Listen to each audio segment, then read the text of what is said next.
Jurgis has found work. Now, for the first time, he will see the machine that feeds a nation. Chapter 3. In his capacity as delicatessen vendor, Jurgis Sedvilas had many acquaintances. Among these was one of the special policemen employed by Durham, whose duty it frequently was to pick out men for employment. Jurgis had never tried it, but he expressed a certainty that he could get some of his friends a job through this man. It was agreed, after consultation, that he should make the effort with old Antanas and with Jonas. Jurgis was confident of his ability to get work for himself, unassisted by anyone. As we have said before, he was not mistaken in this. He had gone to Brown's and stood there not more than half an hour before one of the bosses noticed his form towering above the rest and signaled to him. The colloquy which followed was brief and to the point. "Speak English." "No, Lithuanian." "Job." "J. Worked here before." "No stand." "Shovel guts." "No stand." "Zarnos pagaksistis sluiwafa." "J. See door duries." "J. Tomorrow 7 o'clock, understand, Rydod Prispedis. Septini. Decui Tamiste." And that was all. Jurgis turned away, and then in a sudden rush the full realization of his triumph swept over him, and he gave a yell and a jump and started off on a run. He had a job. He had a job. And he went all the way home as if upon wings and burst into the house like a cyclone, to the rage of the numerous lodgers who had just turned in for their daily sleep. Meantime Jurgis had been to see his friend the policeman and received encouragement, so it was a happy party.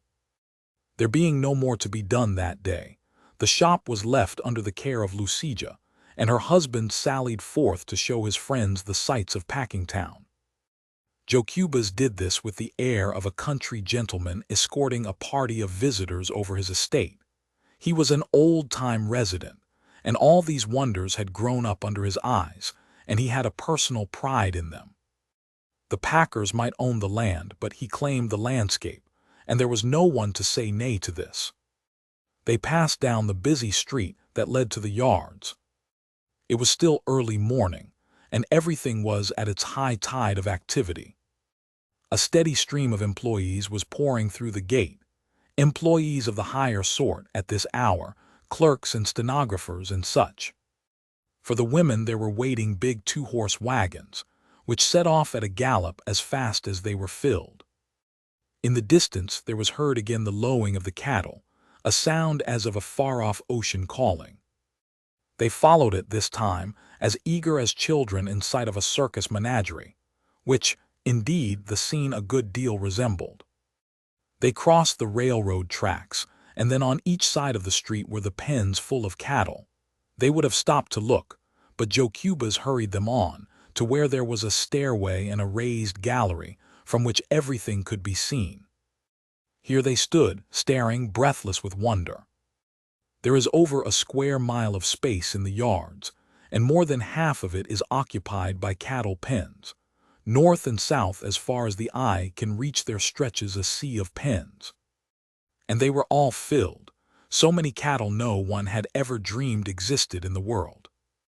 Red cattle, black, white, and yellow cattle, old cattle and young cattle, great bellowing bulls and little calves not an hour born, meek-eyed milch cows and fierce, long-horned Texas steers. The sound of them here was as of all the barnyards of the universe, and as for counting them, it would have taken all day simply to count the pens. Here and there ran long alleys, blocked at intervals by gates, and Jurgis told them that the number of these gates was 25,000. Jurgis had recently been reading a newspaper article which was full of statistics such as that, and he was very proud as he repeated them, and made his guests cry out with wonder. Jurgis, too, had a little of this sense of pride. Had he not just gotten a job and become a sharer in all this activity, a cog in this marvelous machine? Here and there about the alleys galloped men upon horseback, booted and carrying long whips. They were very busy, calling to each other, and to those who were driving the cattle. They were drovers and stock raisers, who had come from far states, and brokers and commission merchants, and buyers for all the big packing houses. Here and there they would stop to inspect a bunch of cattle, and there would be a parley, brief and businesslike. The buyer would nod or drop his whip, and that would mean a bargain, and he would note it in his little book, along with hundreds of others he had made that morning. Then Jurgis pointed out the place where the cattle were driven to be weighed, upon a great scale that would weigh 100,000 pounds at once and record it automatically. It was near to the east entrance that they stood, and all along this east side of the yards ran the railroad tracks, into which the cars were run, loaded with cattle. All night long this had been going on, and now the pens were full. By tonight they would all be empty, and the same thing would be done again. "And what will become of all these creatures?" cried Tata Elsbeta. "By tonight," Jurgis answered, "they will all be killed and cut up, and over there on the other side of the packing houses are more railroad tracks where the cars come to take them away." There were 250 miles of track within the yards, their guide went on to tell them. They brought about 10,000 head of cattle every day, and as many hogs, and half as many sheep, which meant some 8 or 10 million live creatures turned into food every year. One stood and watched, and little by little caught the drift of the tide, as it set in the direction of the packing houses. There were groups of cattle being driven to the chutes, which were roadways about 15 feet wide, raised high above the pens. In these chutes the stream of animals was continuous. It was quite uncanny to watch them, pressing on to their fate, all unsuspicious, a very river of death. Our friends were not poetical, and the sight suggested to them no metaphors of human destiny. They thought only of the wonderful efficiency of it all. The chutes into which the hogs went climbed high up, to the very top of the distant buildings, and Jurgis explained that the hogs went up by the power of their own legs, and then their weight carried them back through all the processes necessary to make them into pork. "They don't waste anything here," said the guide, and then he laughed and added a witticism, which he was pleased that his unsophisticated friends should take to be his own. "They use everything about the hog except the squeal." In front of Brown's general office building there grows a tiny plot of grass, and this, you may learn, is the only bit of green thing in Packingtown. Likewise this jest about the hog and his squeal, the stock in trade of all the guides, is the one gleam of humor that you will find there. After they had seen enough of the pens, the party went up the street, to the mass of buildings which occupy the center of the yards. These buildings, made of brick and stained with innumerable layers of Packingtown smoke, were painted all over with advertising signs, from which the visitor realized suddenly that he had come to the home of many of the torments of his life. It was here that they made those products with the wonders of which they pestered him so, by placards that defaced the landscape when he traveled, and by staring advertisements in the newspapers and magazines, by silly little jingles that he could not get out of his mind, and gaudy pictures that lurked for him around every street corner. Here was where they made Brown's imperial hams and bacon, Brown's dressed beef, Brown's Excelsior sausages. Here was the headquarters of Durham's pure leaf lard, of Durham's breakfast bacon, Durham's canned beef, potted ham, deviled chicken, peerless fertilizer. Entering one of the Durham buildings, they found a number of other visitors waiting, and before long there came a guide to escort them through the place. They make a great feature of showing strangers through the packing plants, for it is a good advertisement. But Pona's Jurgis whispered maliciously that the visitors did not see any more than the packers wanted them to. They climbed a long series of stairways outside of the building, to the top of its 5 or 6 stories. Here was the chute, with its river of hogs, all patiently toiling upward.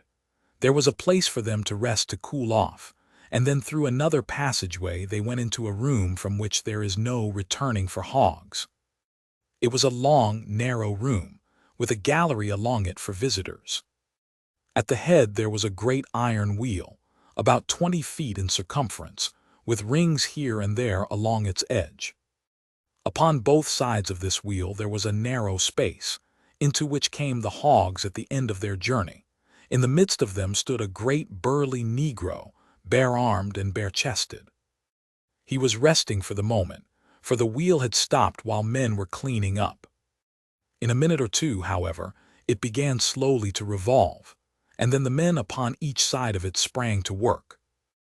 They had chains which they fastened about the leg of the nearest hog, and the other end of the chain they hooked into one of the rings upon the wheel.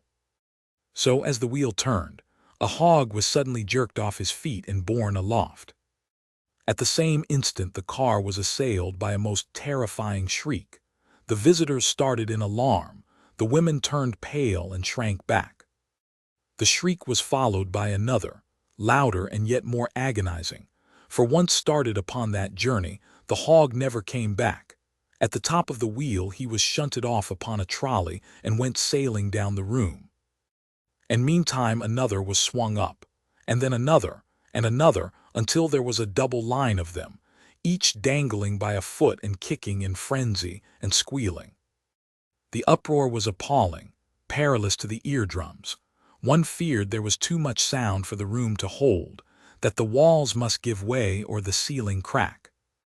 There were high squeals and low squeals, grunts and wails of agony. There would come a momentary lull and then a fresh outburst, louder than ever, surging up to a deafening climax. It was too much for some of the visitors. The men would look at each other, laughing nervously, and the women would stand with hands clenched, and the blood rushing to their faces, and the tears starting in their eyes. Meantime, heedless of all these things, the men upon the floor were going about their work. Neither squeals of hogs nor tears of visitors made any difference to them. One by one they hooked up the hogs, and one by one with a swift stroke they slit their throats.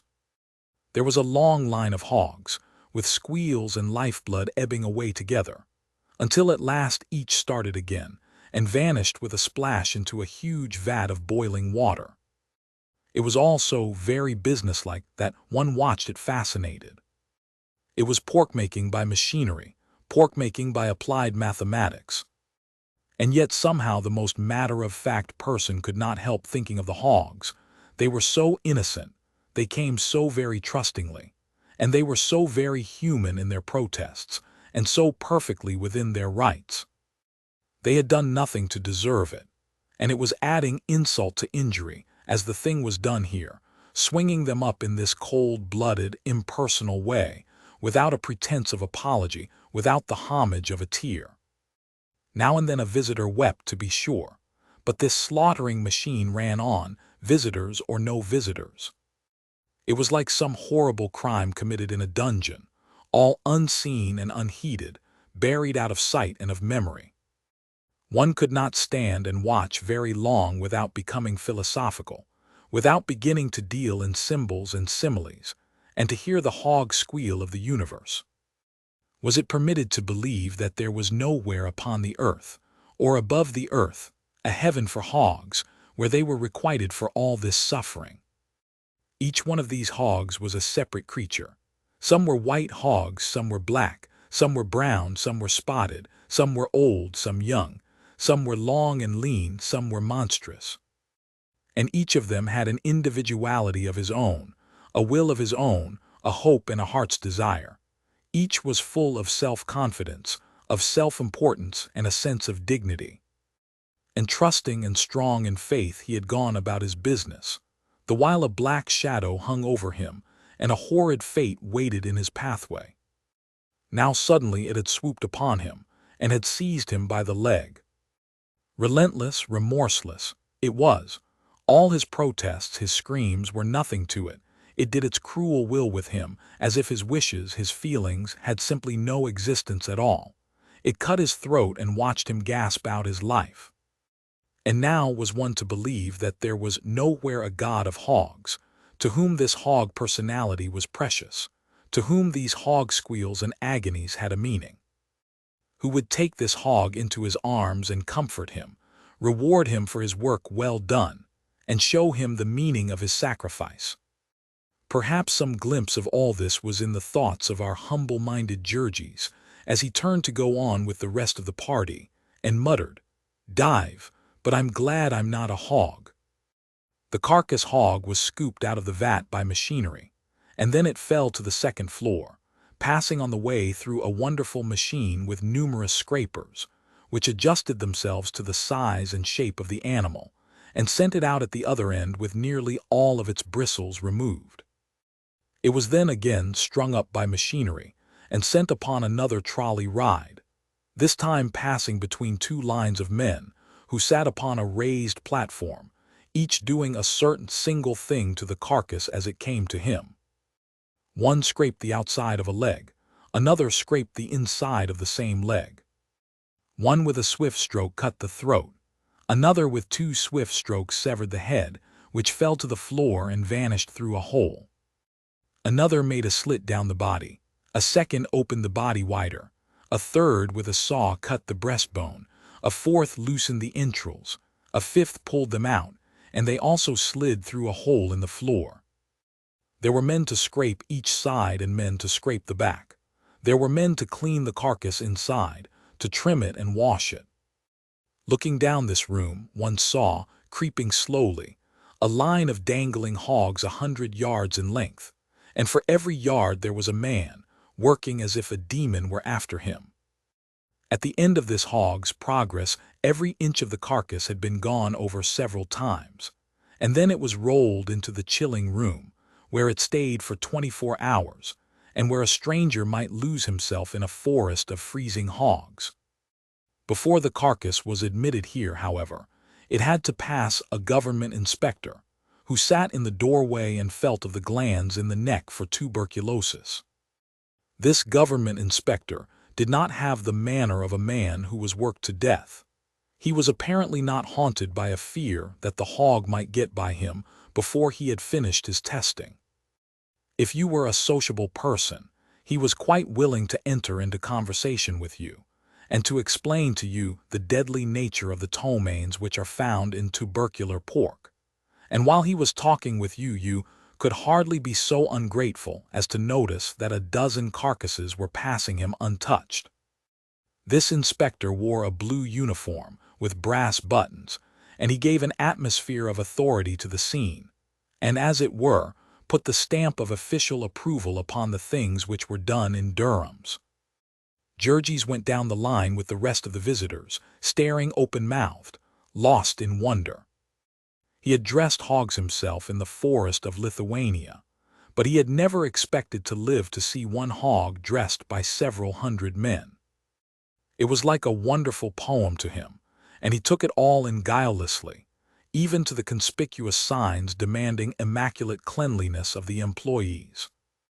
Jurgis was vexed when the cynical Jokubas translated these signs with sarcastic comments, offering to take them to the secret rooms where the spoiled meats went to be doctored. The party descended to the next floor, where the various waste materials were treated. Here came the entrails to be scraped and washed clean for sausage casings. Men and women worked here in the midst of a sickening stench, which caused the visitors to hasten by, gasping. To another room came all the scraps to be tanked, which meant boiling and pumping off the grease to make soap and lard. Below they took out the refuse, and this, too, was a region in which the visitors did not linger. In still other places, men were engaged in cutting up the carcasses that had been through the chilling rooms. First there were the splitters, the most expert workmen in the plant, who earned as high as 50 cents an hour, and did not a thing all day except chop hogs down the middle. Then there were cleaver men, great giants with muscles of iron. Each had 2 men to attend him, to slide the half carcass in front of him on the table and hold it while he chopped it, and then turn each piece so that he might chop it once more. His cleaver had a blade about 2 feet long, and he never made but one cut. He made it so neatly, too, that his implement did not smite through and dull itself. There was just enough force for a perfect cut and no more. So through various yawning holes there slipped to the floor below, to one room hams, to another forequarters, to another sides of pork. One might go down to this floor and see the pickling rooms, where the hams were put into vats, and the great smoke rooms, with their airtight iron doors. In other rooms they prepared salt pork. There were whole cellars full of it, built up in great towers to the ceiling. In yet other rooms they were putting up meats in boxes and barrels, and wrapping hams and bacon in old paper, sealing and labeling and sewing them. From the doors of these rooms went men with loaded trucks to the platform where freight cars were waiting to be filled, and one went out there and realized with a start that he had come at last to the ground floor of this enormous building. Then the party went across the street to where they did the killing of beef, where every hour they turned 400 or 500 cattle into meat. Unlike the place they had left, all this work was done on one floor, and instead of there being one line of carcasses which moved to the workmen, there were 15 or 20 lines, and the men moved from one to another of these. This made a scene of intense activity, a picture of human power wonderful to watch. It was all in one great room, like a circus amphitheater, with a gallery for visitors running over the center. Along one side of the room ran a narrow gallery, a few feet from the floor, into which gallery the cattle were driven by men with goads which gave them electric shocks. Once crowded in here, the creatures were prisoned, each in a separate pen, by gates that shut, leaving them no room to turn around. And while they stood bellowing and plunging over the top of the pen, there leaned one of the knockers, armed with a sledge-hammer, and watching for a chance to deal a blow. The room echoed with the thuds in quick succession, and the stamping and kicking of the steers. The instant the animal had fallen, the knocker passed on to another, while a second man raised a lever and the side of the pen was raised, and the animal, still kicking and struggling, slid out to the killing bed. Here a man put shackles about one leg and pressed another lever, and the body was jerked up into the air. There were 15 or 20 such pens, and it was a matter of only a couple of minutes to knock 15 or 20 cattle and roll them out. Then once more the gates were opened, and another lot rushed in, and so out of each pen there rolled a steady stream of carcasses, which the men upon the killing beds had to get out of the way. The manner in which they did this was something to be seen, and never forgotten. They worked with furious intensity, literally upon the run, at a pace with which there is nothing to be compared except a football game. It was all highly specialized labor, each man having his task to do. Generally, this would consist of only 2 or 3 specific cuts, and he would pass down the line of 15 or 20 carcasses, making these cuts upon each. First there came the butcher, to bleed them. This meant one swift stroke, so swift that you could not see it, only the flash of the knife. And before you could realize it, the man had darted on to the next line, and a stream of bright red was pouring out upon the floor.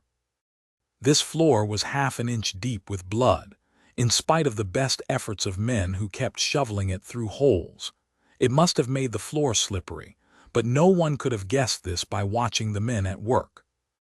The carcass hung for a few minutes to bleed. There was no time lost, however, for there were several hanging in each line, and one was always ready. It was let down to the ground, and there came the headsman, whose task it was to sever the head with 2 or 3 swift strokes. Then came the floorsman, to make the first cut in the skin, and then another to finish ripping the skin down the center, and then half a dozen more in swift succession to finish the skinning. After they were through, the carcass was again swung up, and while a man with a stick examined the skin to make sure that it had not been cut, and another rolled it up and tumbled it through one of the inevitable holes in the floor, the beef proceeded on its journey. There were men to cut it, and men to split it, and men to gut it and scrape it clean inside. There were some with hose which threw jets of boiling water upon it, and others who removed the feet and added the final touches. In the end, as with the hogs, the finished beef was run into the chilling room to hang its appointed time. The visitors were taken there and shown them, all neatly hung in rows, labeled conspicuously with the tags of the government inspectors, and some, which had been killed by a special process, marked with the sign of the kosher rabbi, certifying that it was fit for sale to the Orthodox. And then the visitors were taken to the other parts of the building, to see what became of each particle of the waste material that had vanished through the floor, and to the pickling rooms, and the salting rooms, the canning rooms, and the packing rooms, where choice meat was prepared for shipping in refrigerator cars, destined to be eaten in all the four corners of civilization. Afterward they went outside, wandering about among the mazes of buildings in which was done the work auxiliary to this great industry.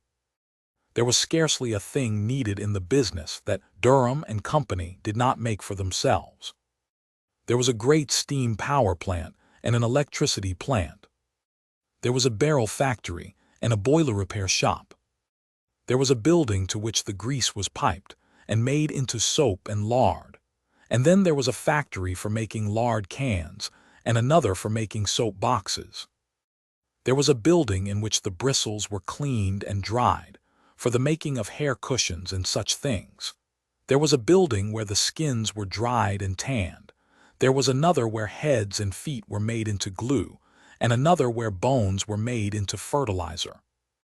No tiniest particle of organic matter was wasted in Durham's. Out of the horns of the cattle they made combs, buttons, hairpins, and imitation ivory. Out of the shin bones and other big bones they cut knife and toothbrush handles, and mouthpieces for pipes. Out of the hoofs they cut hairpins and buttons, before they made the rest into glue. From such things as feet, knuckles, hide clippings, and sinews came such strange and unlikely products as gelatin, isinglass, and phosphorus, bone black, shoe blacking, and bone oil. They had curled hair works for the cattle tails, and a wool pullery for the sheepskins. They made pepsin from the stomachs of the pigs, and albumin from the blood, and violin strings from the ill-smelling entrails. When there was nothing else to be done with a thing, they first put it into a tank and got out of it all the tallow and grease, and then they made it into fertilizer. All these industries were gathered into buildings nearby, connected by galleries and railroads with the main establishment, and it was estimated that they had handled nearly 250 million of animals since the founding of the plant by the elder Durham a generation and more ago. If you counted with it the other big plants, and they were now really all one, it was, so Jurgis informed them, the greatest aggregation of labor and capital ever gathered in one place. It employed 30,000 men. It supported directly 250,000 people in its neighborhood, and indirectly it supported 500,000. It sent its products to every country in the civilized world, and it furnished the food for no less than 30 million people. To all of these things our friends would listen open-mouthed. It seemed to them impossible of belief that anything so stupendous could have been devised by mortal man. That was why to Jurgis it seemed almost profanity to speak about the place as did Jurgis, skeptically. It was a thing as tremendous as the universe, the laws and ways of its working no more than the universe to be questioned or understood. All that a mere man could do, it seemed to Jurgis, was to take a thing like this as he found it, and do as he was told. To be given a place in it and a share in its wonderful activities was a blessing to be grateful for, as one was grateful for the sunshine and the rain. Jurgis was even glad that he had not seen the place before meeting with his triumph, for he felt that the size of it would have overwhelmed him. But now he had been admitted, he was a part of it all. He had the feeling that this whole huge establishment had taken him under its protection and had become responsible for his welfare. So guileless was he, and ignorant of the nature of business, that he did not even realize that he had become an employee of Brown's, and that Brown and Durham were supposed by all the world to be deadly rivals, were even required to be deadly rivals by the law of the land, and ordered to try to ruin each other under penalty of fine and imprisonment. Narrated with Aura Reader. Turn your books, PDFs, and stories into natural-sounding audiobooks.